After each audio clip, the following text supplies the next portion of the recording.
जय श्री राम। रामचरितमानस बालकांड, श्री राम गुण और श्री रामचरित्र की महिमा। वे श्री राम जी मेरी बिगड़ी सब तरह से सुधार लेंगे, जिनकी कृपा कृपा करने से नहीं आघाती। राम से उत्तम स्वामी और मुझ सरीखा बुरा सेवक, इतने पर भी उन दयानिधि ने अपनी ओर देखकर मेरा पालन किया है। लोक और वेद में भी अच्छे स्वामी की यही रीति प्रसिद्ध है कि वह विनय सुनते ही प्रेम को पहचान लेता है। गरीब, अमीर, गंवार, नगर निवासी, पंडित, मूर्ख, बदनाम, यशस्वी, सुकवि, कुकवि, सभी नर नारी अपनी अपनी बुद्धि के अनुसार राजा की सराहना करते हैं और साधु, विद्यमान, सुशील, ईश्वर के अंश से उत्पन्न कृपालु राजा सबकी सुनकर और सबकी मनी वाणी, भक्ति और विनय और चाल को पहचान कर सुंदर वाणी से सबका यथा योग सम्मान करते हैं। यह स्वभाव तो संसारी राजाओं का है। कौशलनाथ श्री रामचंद्र जी तो चतुर शिरोमणि हैं। श्री राम जी तो विशुद्ध प्रेम से ही रिझते हैं, पर जगत में मुझ से बढ़कर मूर्ख और मलिन बुद्धि और कौन होगा।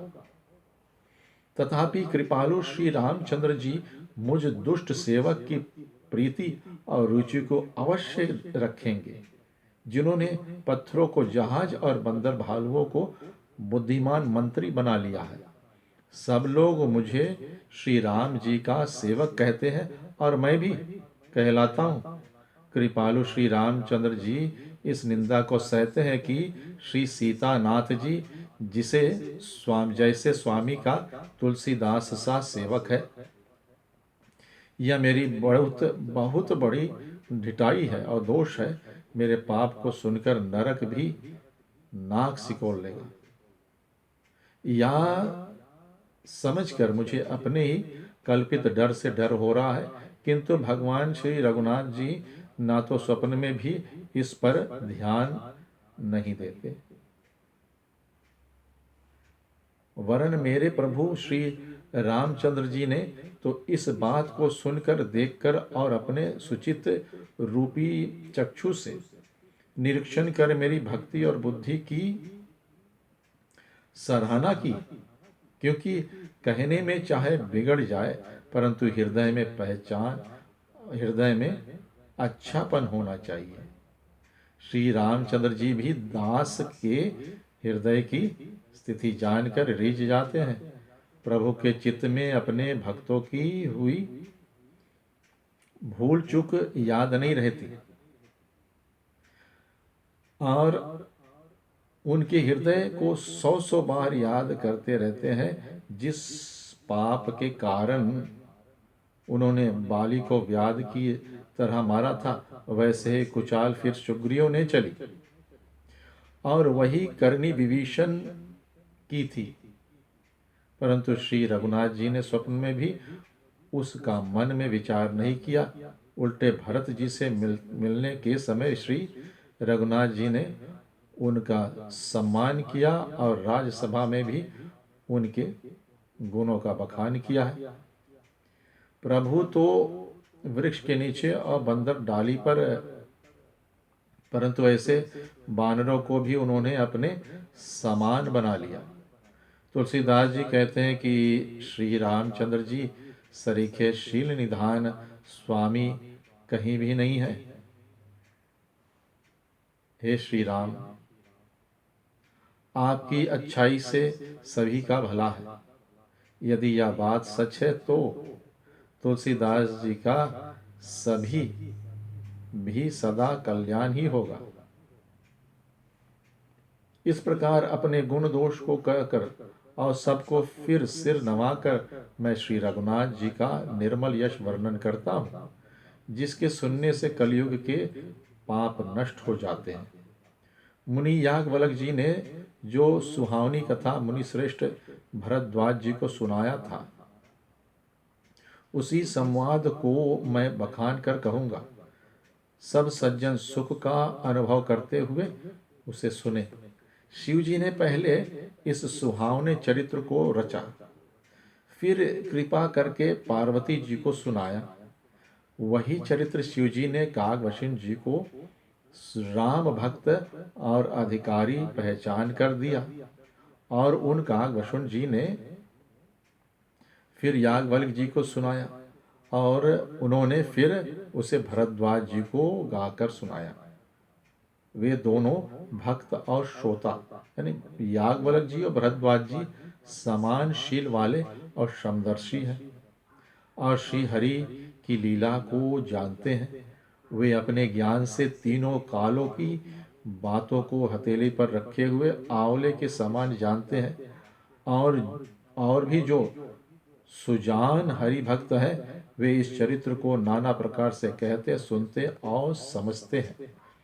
फिर वही कथा मैंने वारा क्षेत्र में अपने गुरु जी से सुनी, परंतु उस समय मैं बालकपन के कारण बहुत बेबुझ था, इससे उसको उस प्रकार समझा नहीं। श्री राम जी की गुड़ कथा के वक्ता या कहने वाले और श्रोता सुनने वाले दोनों ज्ञान के खजाने हैं। मैं कलयुग के पापों के ग्रास हुआ मैं कलयुग के पापों से ग्रसा हुआ महामूढ़ जड़ जीव भला उसको कैसे समझ सकता था। तो भी गुरुजी ने जब बार बार कथा कही, तब बुद्धि के अनुसार कुछ समझ में आई। वही अब मेरे द्वारा भाषा में रची जाएगी, जिससे मेरे मन को संतोष होगा। जैसा कुछ मुझ में बुद्धि और विवेक का बल है, मैं हृदय में हरि की प्रेरणा से उसी के अनुसार कहूँगा। मैं अपने संदेह, अज्ञान और भ्रम को हरने वाली कथा रचता हूँ, जो संसार रूपी नदी के पार करने के लिए नाव है। राम कथा पंडितों को विश्राम देने वाली है, सब मनुष्यों को प्रसन्न करने वाली और कलयुग के पापों को का नाश करने वाली है। राम कथा कलयुग रूपी सांप के लिए मोरनी है, और विवेक रूपी अग्नि के प्रकट करने के लिए अरनी। राम कथा कलयुग में सब मनोरथों को पूर्ण करने के लिए कामधेनु गौ है, और सज्जनों के लिए सुंदर संजीवनी जड़ी है। पृथ्वी पर यही अमृत के नदी है, जन्म मरण रूपी भय का नाश करने वाली, और भरम रूपी मेढकों को खाने के लिए सर्पनी है। या राम कथा असुरों की सेना के समान नरकों का नाश करने वाली, और साधु रूपी देवताओं के कुल का हित करने वाली पार्वती है। या संत समाज रूपी चीर समुद्र के लिए लक्ष्मी जी के समान है, और संपूर्ण विश्व का भार उठाने में अचल पृथ्वी के समान है। यम दूतों के मुख का कालिख लगाने के लिए या जगत में यमुना जी के समान है, और जीवों को मुक्ति देने के लिए मानो काशी ही है। यह श्री राम जी को पवित्र तुलसी के समान प्रिय है, और तुलसीदास के लिए हुलसी के समान हृदय से हित करने वाली है। यह राम कथा शिव जी को नर्मदा जी के समान प्यारी है, और सब सिद्धियों की तथा सुख संपत्ति की राशि है। सद्गुण रूपी देवताओं के उत्पन्न और पालन पोषण करने के लिए माता आदिति के समान है। श्री रघुनाथ जी की भक्ति और प्रेम की परम सीमा सी है। तुलसीदास जी कहते हैं कि राम कथा मंदाकिनी नदी है, सुंदर चित्रकूट है, और सुंदर स्नेही वन है, जिसमें श्री सीताराम जी विहार करते हैं। श्री रामचंद्र जी का चरित्र सुंदर चिंतामणि है, और संतों की सुबुद्धि रूपी स्त्री का सुंदर श्रृंगार है। श्री रामचंद्र जी के गुण समूह जगत का कल्याण करने वाले, और मुक्ति, धन, धर्म और परम धाम के देने वाले हैं। ज्ञान, वैराग और योग के लिए सद्गुरु है, और संसार रूपी भयंकर रोग का नाश करने के लिए देवताओं के वैद्य के समान है, या श्री सीता राम जी के प्रेम के उत्पन्न करने के लिए माता पिता है और संपूर्ण व्रत धर्म और नियमों के बीज है, पाप संताप और शोक का नाश करने वाले तथा इस लोक और परलोक के प्रिय पालन करने वाले हैं, विचार रूपी राजा के सूरवीर मंत्री और लोभ रूपी अपार समुद्र के सोखने के लिए अगस्त मुनि है। भक्तों के मन रूपी वन में बसने वाले काम क्रोध और कलयुग के पाप रूपी हाथियों को मारने के लिए सिंह के बच्चे हैं, शिव जी के पूज्य और प्रियतम अतिथि हैं और दरिद्रता रूपी दावानल के बुझाने के लिए कामना रूप करने वाले मेघ हैं।